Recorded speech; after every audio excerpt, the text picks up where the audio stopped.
Hi, good morning, everyone. I hope you are having a good AI day. Or not? Yeah? So let's cut short and start with the panel. So panel is about how AI is revolutionizing the industries.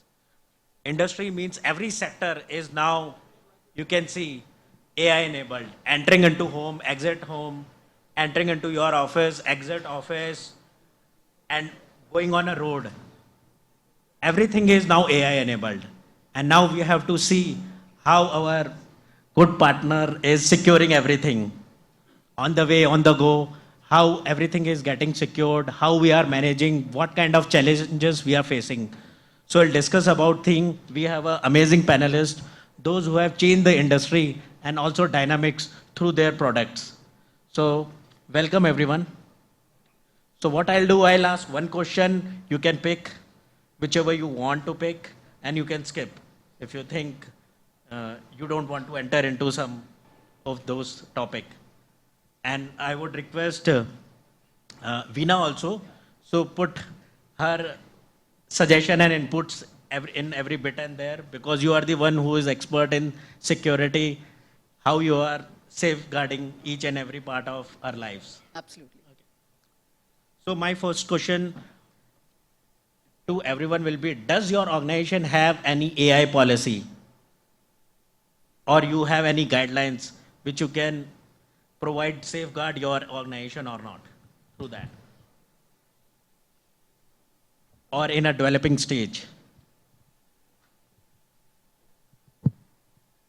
So largely, if you would ask me, because we are an enterprise tech company, so there hasn't been an AI policy for even the large organization from the likes of banks, telecoms, and other set of organization.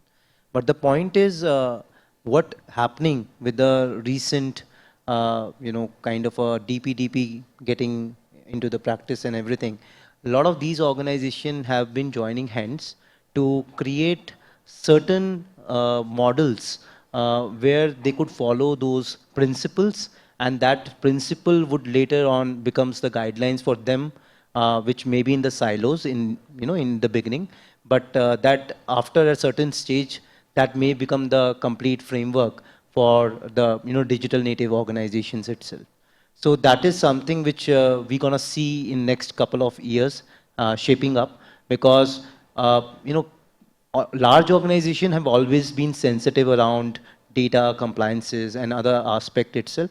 But the challenges which they face is that not finding all their respective partners, vendors, and other organization to kind of compliant with the same norms. So implementation become a big bottleneck for them to adopt to all those particular things. So that is something which is happening, and since the pace where AI is moving much faster, so a lot of these legacy businesses and everything will try to cop up.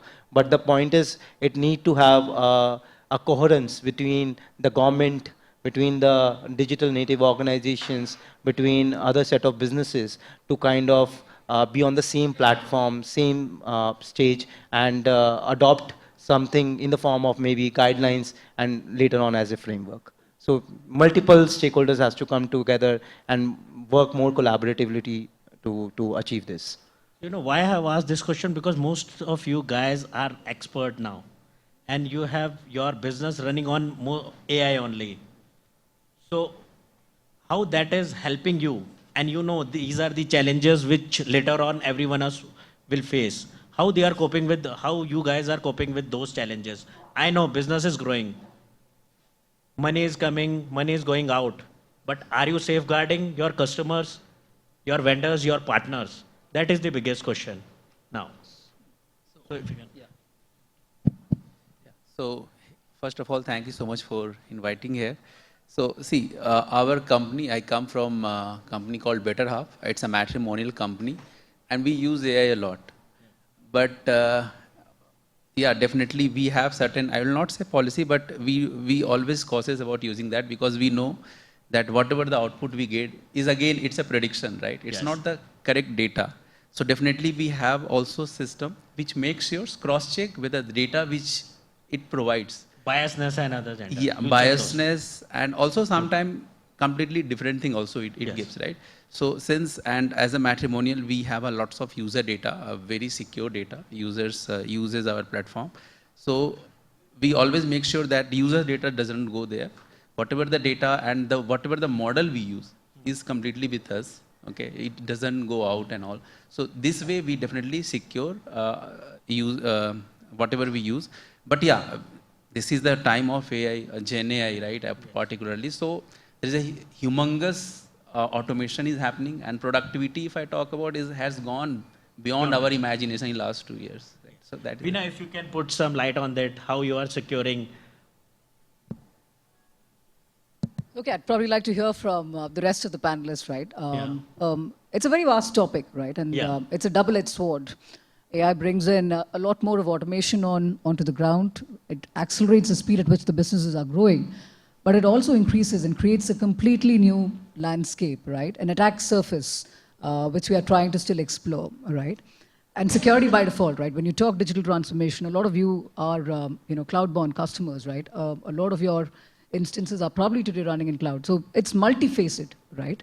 While tools bringing advantages, it's also important for organizations to kind of go back and assess what the security postures are, right? What kind of people are logging in. You spoke about users, right?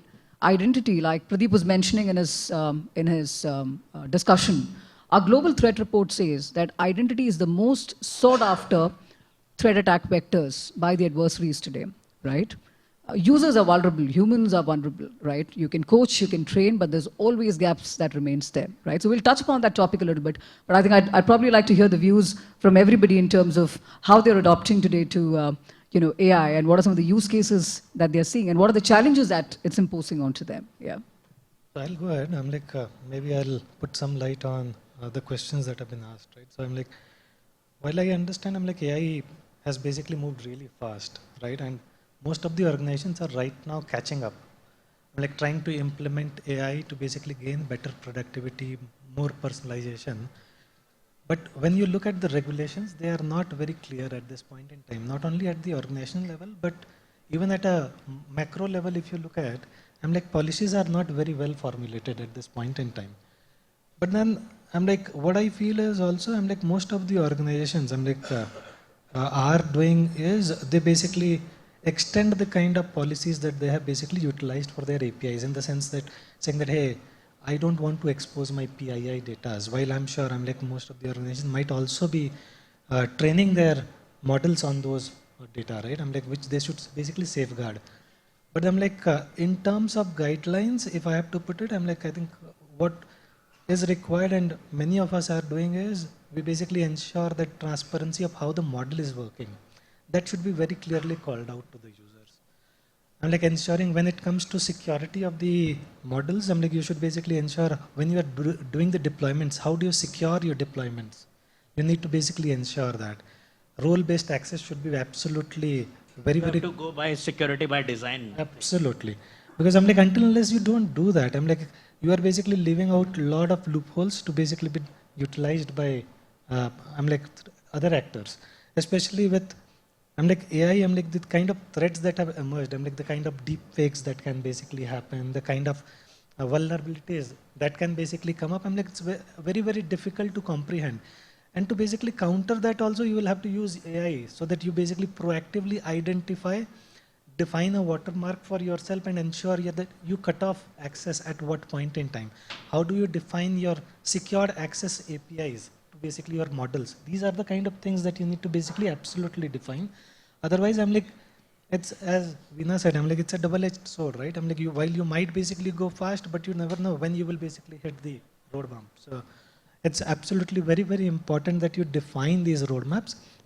But then I'm absolutely also sure most of the organizations don't have a very clear policy on that. I'm like, they are working on guidelines, but then there is a long way to go, both in terms of catching up with AI and also to formulate these policies, which are basically absolutely secured policies for the organizations. Yeah, I think he has added a lot of information over there. Automation is one thing which will surely keep your models secure, but in this world, nothing is secure, right? You cannot expect 100% security is a myth. And when AI is coming up and it's revolutionizing across industries, it has become a super myth altogether.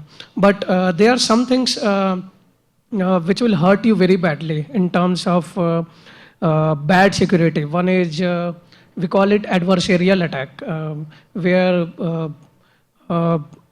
in terms of prompt engineering, if you all know, you give a prompt to the AI model and it will provide you predictive analysis and predictive text around it.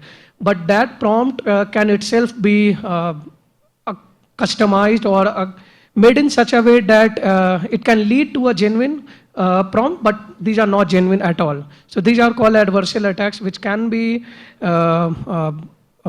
reduced by running or training your models in such a way that they are caught proactively rather than reacting when they are being executed.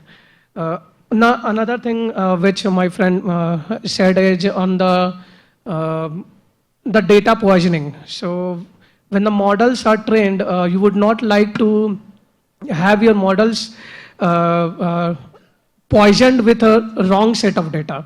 And when that happens, you are eventually leading for failure. So in your automation, in your AI security or governance, you will try to take care of these things. Your data poisoning, your adversarial attacks, these things can be reduced by automating more and more. That's a good point. Veena, if you can give. Yeah, I'll probably add some facet to it, right? Why identity is today a sought after thing, right? Typically, if you look at the way the adversary advances in an environment, there are multiple steps that he needs to execute before he starts looking natural inside the environment. The minute he has an access to any of the user identities, he eradicates a lot more of steps, right? So he's faster to his goal, right? That's really the beauty spot of getting identities. And today it's easily accessible. You go to the dark web, these are sold in the dark web, right? Identities, you have special privileges, are sold at a special price. So it's really not very difficult today, right? You spoke about attacks, you spoke about social engineering attacks, you spoke about data poisoning, right? Really the backside of dark AI, right? That's really what we call as dark AI, and it's very relevant, right? The beauty of AI is that it does a wonderful job of collecting data, right, through these, through these social activities, through the activities that the users are doing on the corporate sites, right, and customizes them, and they make them look so real that the users could get completely manipulated, right? You spoke about GPTs, links that could kind of lead to a completely different side, opening up gateways for the cyber attacks, right? So multiple facet attacks are kind of coming as an outcome of AI today, right? We spoke about malwares, right? The malware attack can also be AI generated, right? They could get into the environment, they could, they could change the script completely and be completely undetectable in your environment, right? And the question that it all leads is that at the end of the day, we've got a team, and you look at any enterprise today, we're not talking about 25 to 30 tools. That's the minimum number of tools that I know that an average enterprise uses in the name of security.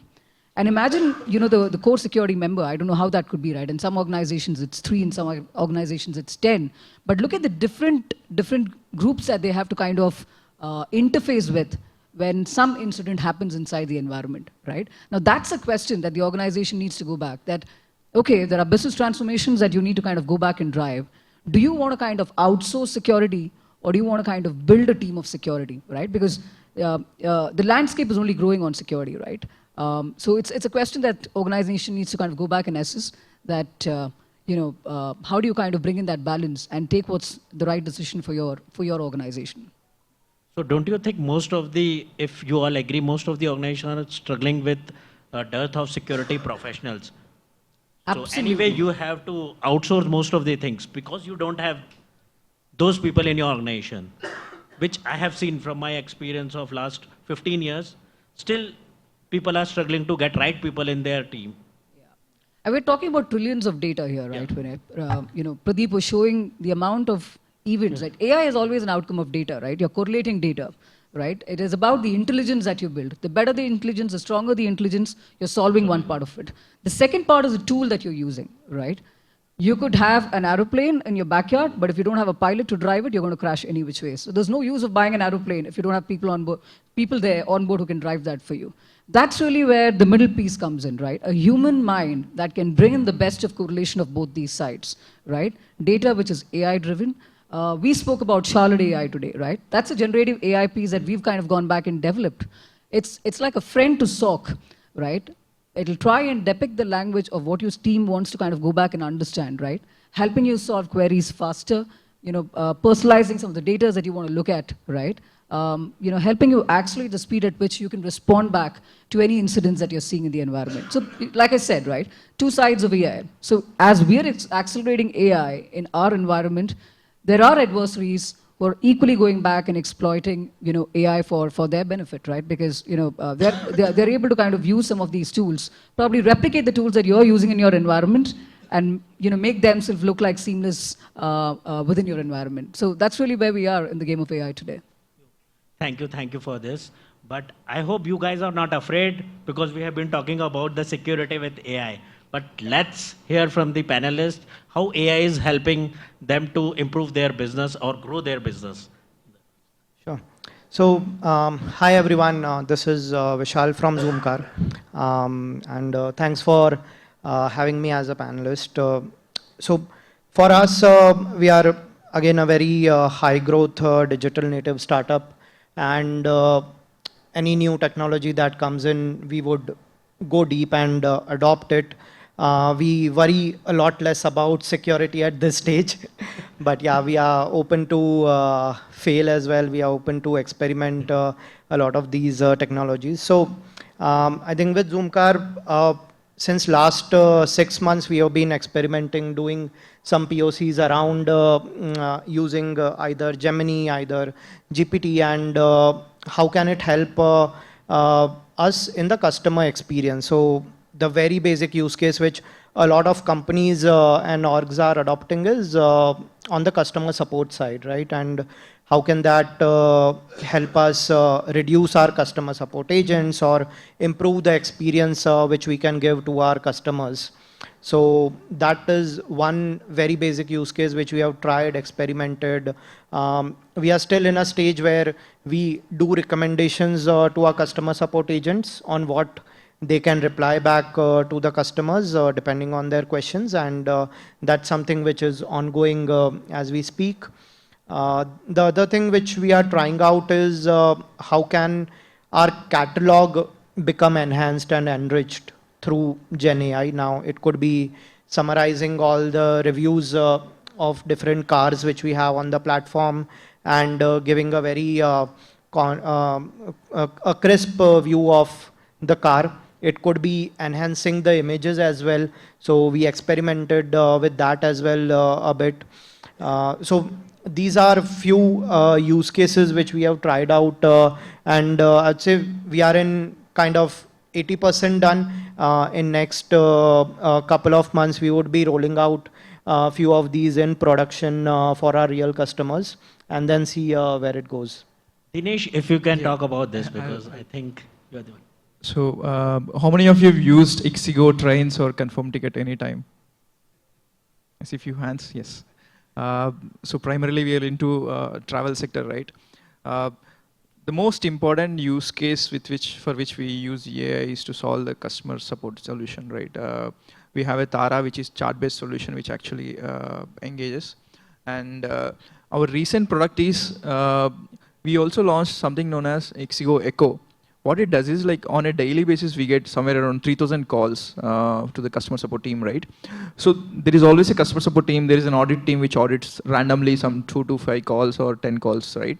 So what ixigo Echo does is, right, entire pipe of these 3,000 calls go into the Echo and gives you just the 10, 20 top calls. It analyzes the entire thing in just 5 minutes. It gives me like the top 10 bad calls of the day, right? This actually helped us a lot in identifying the worst calls and actually following up with them, right? We can actually tag it into multiple things, like what all the calls that are tagged saying, I will escalate it to your CEO, or my refund has been pending for the past 30 days, I haven't received anything, right? So terms like this can be customized, right? The beauty of AI, what happening in the last 2 years is like anything like this used to take so much time previously. Now with generative AI, the text understanding or anything becomes so easy now. It's become very easy. ixigo Echo is something which we are currently using a lot. We also added agents, AI agents. What it does is like it is used as an outbound call. Previously, for any feedback or anything, you generally used to take a call. But these days, I think a lot of calls you have been observing also, right? Like we make that call, outbound call, as an automated call. It also speaks in Hindi, English, right? And it takes the feedback from the customer. Like we also have a hotel booking recently, and let's say just after the hotel checkout happens, right? How we take feedback. How is your experience with the hotel? All of this is currently completely happening with automated agents, right? This is one area. We also have multiple other areas like user acquisition. A lot of our social media posts are now AI generated. I think it's actually we feel like we only need to say what we need. I mean, there is more time happens on the idea generation on what needs to go, but the actual content generation has become so easy these days. And a lot of user experience wise, a lot of pricing strategies that we use on value-added services that are now mostly AI generated. But I mean, in the previous topic, if I talk, right, like with the AI policies, the most important challenge we see is like, where do you stop?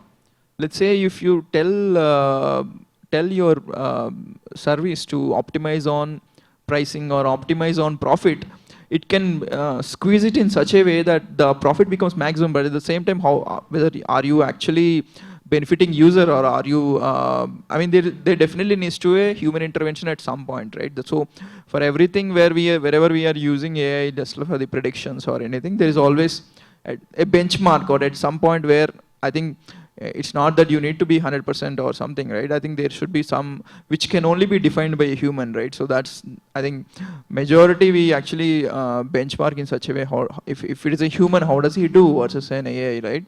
So definitely a lot of things are improving, but there is always that human angle that comes for the 10-15% of any problem. So don't you think that we are talking about innovation, we are talking about user experience, but we are not talking about customer safety? Because DPTP coming into effect anytime soon. So what are we doing to safeguard the whole privacy thing? Are we secure enough to safeguard the whole environment? Because that is the point from where anyone can enter and then he can thrash your organization, and which is happening across the globe. I have seen it has increased almost 35% in last 3 months now. That is the reason I think we have been outsourcing, and there are multiple audits happen internally. Every quarter there is an external company which keeps auditing stuff, right? But still you still find few whenever there will be some escalation saying this is a security loophole or anything, right? But it needs to, it's an ongoing process, right? Everything keeps evolving and you need to make sure. And with the I think we would have seen in the news in the last week, like Willow getting launched and all. It can break all cryptography encryptions, right? I think it's going to be very scary going forward. I feel like in 3-4 years down the line, like anything can be broken, and I think it's the same. I think from the industry also there needs to be new solutions which will again work against it, kind of. Yes, Saurabh, if you can add to it, then I'll ask others, and Veena, if you can then put some insights into it. So, see, point is, when we talk about AI in a humanized experience, so first thing is every AI company, we are a decentralized data infrastructure company, tend to interact with a lot of AI companies and a lot of, banks, telecoms, and other set of institution itself. So every organization wants to achieve a humanized AI, which means an AI can mimic the human experience and can provide a connected journey using robotic process automations altogether. So this is something which every organization is trying to achieve in their set of business line to maximize their profit and also ensure or provide a connected experiences for their consumers. In this particular case, safety becomes the paramount consideration because you are completely passing on your entire data within AI models or the large language models. Now, the best possible way to ensure that you are being protected or your consumers are being protected in terms of data privacy and everything is to process your data at a framework level where you can add certain protocols, you can add differential privacy, you can add more one-way hashed encryption or FHE encryptions so that when it goes to any AI layer, it is not in its raw format, so that your user privacy would be, will become a matter of concern for you as well as for them.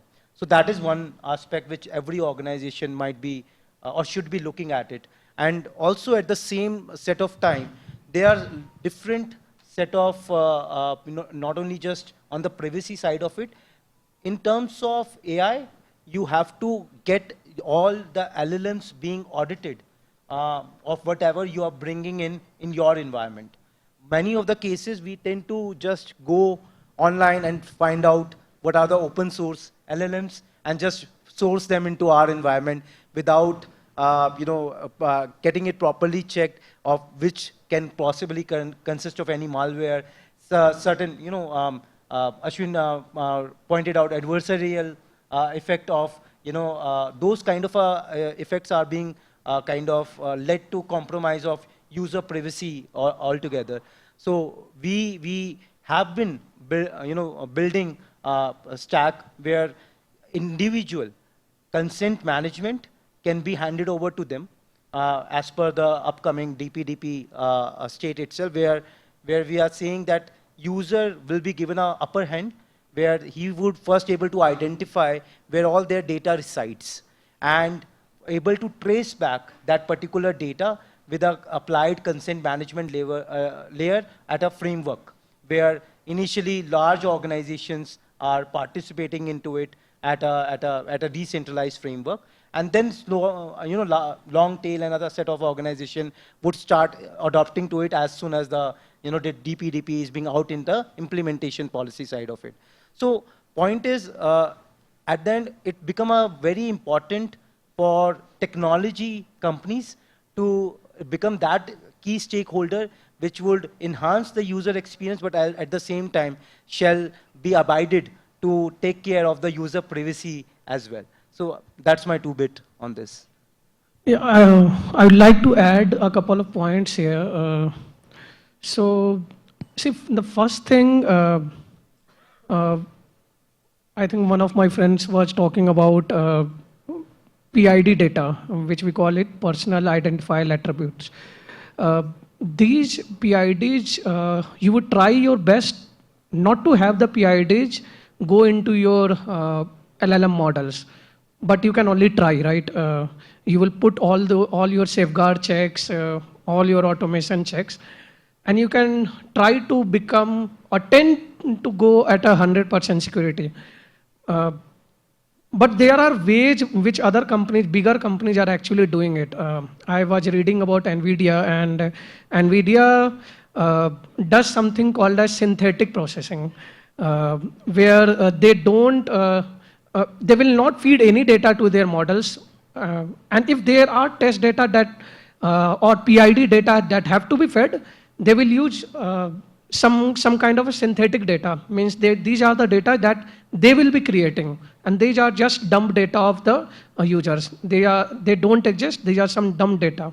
So this is one of the ways I think many other companies are also following. IBM is also doing something similar line with Watson X. Another thing which is very interesting is local LLM. So see, if you are not connected to the internet, then your privacy is all intact. You're not sending any data to the wire. And that's where local LLM or local AI intelligence is coming into picture. If you have heard about Gemini Nano, which runs on Android devices, all local. It will not be connected to the internet. Obviously, you will ask that how then Gemini Nano will update their LLM models altogether. That runs through the Android core ecosystem. But the crux of the matter is, when you're not connected to the internet, you're still able to utilize all the power of AI. Gemini Nano, which works for Android, similarly Apple Intelligence, works locally and makes your, gives the privacy the first seat. Right, so yeah, I think these are the some of the things. I mean, think around it before even thinking about sending your data over the wire. Do you really need to send it over the wire? Can you run it locally and still make use of the AI models to the best? Thank you. So I think all of you have covered great points, right? And I think I agree with most of it. But when it comes to security and privacy, right, I feel it's a holistic approach. I'm like, it cannot be looked at in silos. So I'm like, I think Ashwini just brought up a point, right, which basically says whether you're using local LLMs. But whenever you are using a model inside, so let's basically look at it, why it is very important to basically safeguard data with AI is majorly because you are basically transmitting user data over to some other network when you are basically trying to process it through AI. Now I'm like, you need to basically very prudently choose your models that you are basically trying to use, whether they would basically use. So I'm like, Gemini does not use the data that you basically, so they don't train on the data that you are basically, which is yours. So they basically ensure that they safeguard your data and that is yours always. And hence I'm like, it's very, very important what model do you choose, how secure your deployments are. How do you basically allow access? I'm like, which model should be allowed access to what kind of a data? What am I exposing? That needs to be very clearly defined.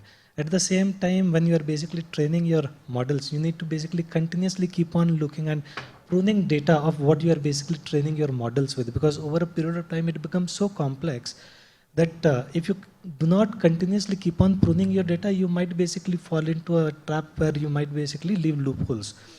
Similarly, I'm like, when I speak of holistically, I'm like, it's not only about saying that, hey, I am basically ensuring when I'm taking access, I basically clearly define and call it out to my user saying that, hey, these are the kind of data access that I'm going to take, or this is how I'm going to utilize the data. Or when I'm basically generating a result, this is how the result was generated, how the model basically acted on it. I'm like, while those transparency are great, but internally when you basically look at it, I'm like, just look at how you have been securing your APIs, right? I'm like, you have to basically define your test strategies. How frequently do you test? You have to basically define the right tools so that they basically surface all the I'm like threats and anomalies that basically come up regularly and proactively to you so that your team can basically act on it. And then continuously keep on defining the rule book or the playbook saying that how do I act to each and every threat so that I can basically continuously. And then obviously I'm like, in this whole process, you will need a lot of help from your vendors and other I'm like third parties, right? Where you basically utilize the right tool both to identify and mitigate. So I feel I'm like, it's a holistic process which basically starts right from the time when you start conceptualizing a product all the way to your deployment. So you have to basically think of how do you basically deploy security in each of these phases so that the customer's data at the end and eventually your company is basically secured holistically in that sense. So that's what I would like to add. So I think most of the thing has been covered, and I think the panel here discussed length and breadth. And the first thing I would say, it's really interesting. The first time I'm sitting on a panel where people are talking about safety, not as a user experience or something, right? So that is very important. If I talk about Betterhalf as an organization, we do use two policies. The first is the user data. We use the local LLM in the Google's GCP provides, right? So whatever data we pass, that definitely goes through that. And we are training millions of photos. So what we do, if I talk about our main, so we do use all kind of application, like panel talk about the customer support we use, everyone uses, right? The code and all the thing, the developers enhancement or the productivity goes up. So all the thing, but beside that, we also use lots of users. There are wedding photos, we have millions of wedding photos, and we pass the data in our local LLM. And we extract the data and we define that what this photo exactly talk about. And if whenever someone comes to our platform and says that they want this kind of wedding, through that we generally parse and we provide that. So the first thing is that data should be trained, whatever is the local LLM, whatever we use. The second thing is the customer data should not pass through outside whatever, let's say if anyone uses ChatGPT or whatever is that. So these are the two things which we use to make sure that the security should not be compromised. The PID data should not go outside of the system. That's what we do. Yeah, I think that's. Dinesh, if you want to add anything, because you are the one who have the maximum data among all of us. No. See, basically, it's the same, right? I think definitely majority, whatever you can process, it's best to use in-house and keep it in the local servers, right? And lately, I think there are multiple policies government is framing, right? One is the policy around DPI, where personal identification, everything needs to be done. And there's one more policy where they're also bringing in, like, how do we avoid all dark patterns in the systems, right? I think we, for both these policies, we are working proactively to making sure, like, these are addressed, right? European GDPR policies are so strict, actually. So there is a lot of abuse that happens in India currently. I mean, in terms of, I would say, it's not abuse, I would say, but people are not aware that how much data should be collected, how much we can share or can be stored, right? I think we are working proactively on a lot of things and making sure we give user also flexibility to delete his data and update his data and change multiple things, right? I think if you keep the control in the users, that's what people actually want, and you just need to safeguard the customer data. Veena, if you can add how these challenges can overcome by your support, or you have any point of view on the. Yeah, absolutely, right. Some great points here from each of you guys. I'm sure that's what you're seeing in your respective verticals. We've been in this industry for 15 years, right? We started as an incident response company, and from there on, we built the EDR tool. I'll pick up on this, right? There's this thin line between user experience and security, right? When you tighten your policies, the user experience goes for a toss. The minute you give too much of liberty to the user experience, the security comes into play, right? The security team starts experiencing an increase in false positives, right? There's too many deductions that's getting thrown in the dashboard, and the IT team is not able to figure out which of that is important, critical, and which of them can be addressed slowly, right? Literally creating a fatigue in the environment, right? So that's the first thing that we are seeing in today's time. The second thing is about the fatigue of tools, right? Every time you talk about digital transformation, initiatives around AI, ML, there is a tool that's getting introduced in the environment in the name of security. Now, do you have the expertise, right? Is that one man in the name of security will be able to correlate all the data that these multiple tools are putting up in the name of security is the second question that we need to address, right? So I think consolidation is going to be very, very critical in days to come, right? How do you get one holistic view of your environment, right? It's really important for organization to first go back and check their postures internally, right? Do your assessments regularly, right? Figure out where you are. It is the vulnerabilities that and misconfigurations, right? Soft targets like users that the adversaries are behind, right? It's really important to put in policies in place, checks in place, authentications in place, identify your key users, right? Users with special access, and really put some policies around them. You cannot avoid that. The second thing is to bring in the awareness within your organization, right? Social attacks, phishing attacks, these are on the rise. We spoke about data poisoning, right? How, even the data that you're feeding your AI and ML can be manipulated, right? So I think awareness is really, really important in today's time. And the biggest thing in security is that when you have an incident in your environment, how quickly are you able to detect, respond, and remediate?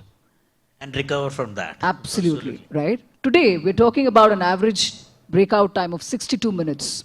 Some cloud adversaries like, the spiders, they take less than 5 minutes thanks to the vulnerabilities and misconfigurations in the cloud, right?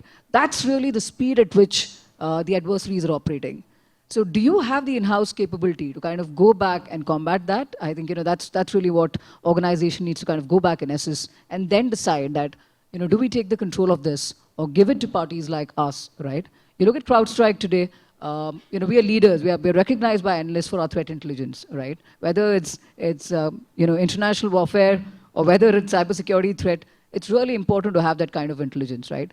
If we see an attack pattern happening in a third world war, or sorry, in a third country, we're able to track the techniques and tools that they're using there, and we're able to replicate this with whatever action needs to be taken in a country like India, the remote of customers of ours, right? So that's really the power of data that we're talking about. So honestly, that's my submission, right? You've got to do your assessments, you've got to train your people, and really look at consolidation, right? You like it or not, that's really the roadways ahead. This is the reality. Yeah. So to sum up this session, what I'll say, each one of should be doing an internal assessment of each of the domains which we have. And I know there is a budget constraint also with most of us. So what we should do is do an internal assessment, and places where we need investment, we should go and talk to the management that these are the priority and we have to invest money into it anyhow. Because customer experience needs and customer safety also. We all are going after only innovation, increasing the business, and other side, we are not looking into the safety of the customers. Because end of the day, your brand image depends on a single thing. That is, you never want to see your name in any of the newspaper. Yeah, for wrong reasons. So if you want to give one point, each one of you a suggestion would be great. Starting from Veena, if you want to give some. I think I've spoken quite a lot. Thank you so much for this, and it was conversational. I think AI is the way forward. We are adopting from that, and I think we are reinforcing our tools and platforms with it. So I completely support this, but I think security is equally important. We've spoken quite a lot in length about it. Thanks, Vinay. Dinesh, if you want to give any suggestion to people. I think I just want to say, like, keep learning. I think it's advancing at so faster pace. Like, I think we need to always keep our eyes and ears open and keep learning. That's it. So I think I just want to add on this thing. There has been teams within the organization who have been looking after the user experiences as well as the security aspect. Now, this is a time where the privacy of the user has become even more or equally critical. And people or general awareness have started rising in this direction. So organizations should also start putting more and more effort into how they are ensuring that their platform, their organization are also taking care of the user privacy. Because in the present world, what is being expected from the user standpoint is that if you gonna take good care of my data, whatever the alternative data you are capturing from my digital footprint, and we're gonna reward you while coming back again and again to the same platform. So I think it's the most non-binded kind of a promise which a consumer is expected from the organization they kind of engage with. So this is something which is very important, very key nowadays for any organization to win the user trust. And I think every business is again driven by trust only. So that is something, my 2 bits also, that organizations should start making more efforts in taking the user privacy to the next level. So I have a optimistic view and a pessimistic view about the future, where it would go. So the optimistic is definitely AI would be everywhere. It is the future, and everyone here would be using it in their lives day in, day out in next few years. The pessimistic view is more of maybe in 5 years, 10 years, 20 years down the line, you may see AI going rogue and launching a warfare as well. So support of security being there. Yeah, so I think that's where the focus has to be, and maybe using AI and automation on ensuring that security is also of prime importance with user trust would be very, very necessary, which a lot of companies are not taking it right now because these are early days for AI, for Gen AI being there. But yeah, as time goes, definitely that would be the future. My view is, we are at an inflection point, right? Where things have basically changed drastically for every one of us. AI has to be adopted. Anybody not adopting to AI will be left behind. But Along with that, I would say I'm like with AI, privacy and security. I'm like they are two important aspects and they need to be looked at by design. Right from the time when you basically start looking at a product. It should not be an afterthought. That's what I would basically just add. Yeah, so I think Gen AI is the future and we need to accept it wholeheartedly. But you know, the great power comes with great responsibility. So we need to use it smartly, otherwise it can create a counterproductive against us only. So yeah, learn it and learn how to use it. That's very important. Like Veena says that this is a aeroplane, but there should be a pilot who know how to run that. You can't run everything on autopilot. Yeah, thank you. So I think it is the most exciting and scary times to be alive at this era, right? Exciting because of the Gen AI revolution. Every company will eventually try to be the AI first company. But if you are moving in that direction, you'll have to be, you'll have to provide extra care, extra rules or automation, whatever it takes to make your model safe, such that privacy and security are implemented as the first principles. One last thing is, I think the companies who are or who will be using AI to build any kind of feature for improving the user experience, they should think of being more transparent to the user, right? Transparency, I think, will play a key role as to what you are sending to the models and how you are generating those outputs. Everything should be in clear, plain text, right? And it should be understandable. One last thing is, while being transparent, it will create a trust with your end users. But how you can regain that trust, build on top of it, is something that you can do it on top of feedback models. You will present something to the user. You will ask for the feedback whether I'm doing good or not. And this has been churned or this has been generated from Gen AI. Do you want me to do something better over there? So feedback model will eventually build more and more trust going forward. Yeah.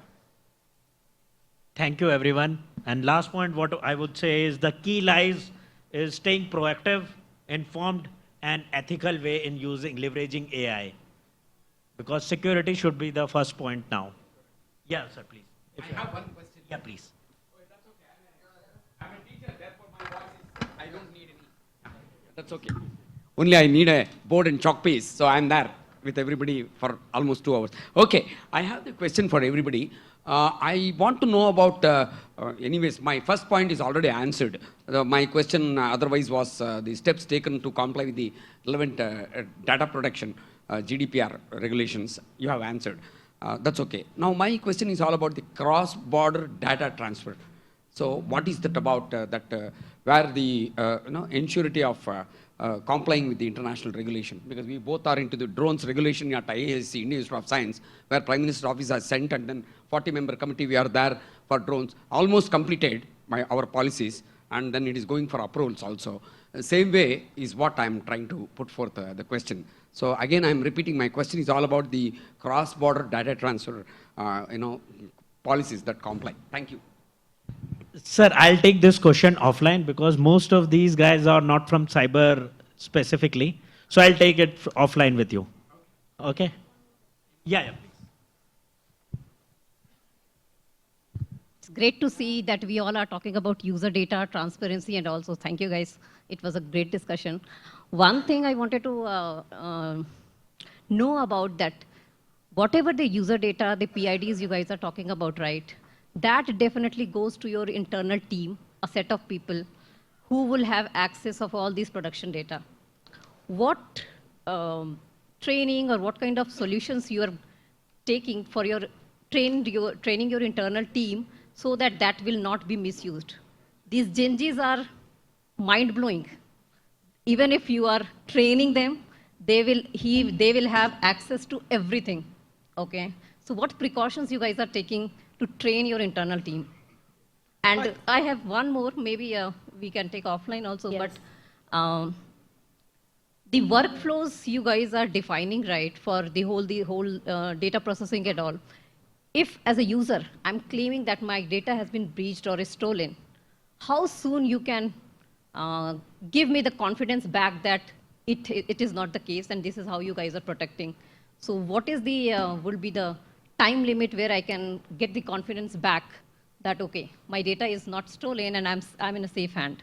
So maybe the second one I can talk later, but the first one definitely. That is my biggest problem. This is Archana from Cisco, and I'm facing this challenge a lot. Sorry to interrupt, ma'am, but with all due respect, can we please take this offline? Our esteemed So speakers I'll take are this waiting. offline Yes, with you. please. Veena will take yes, this Veena ma'am will also take this offline. Thank you very much, our dear esteemed panelists, for this panel discussion, and to felicitate this panel.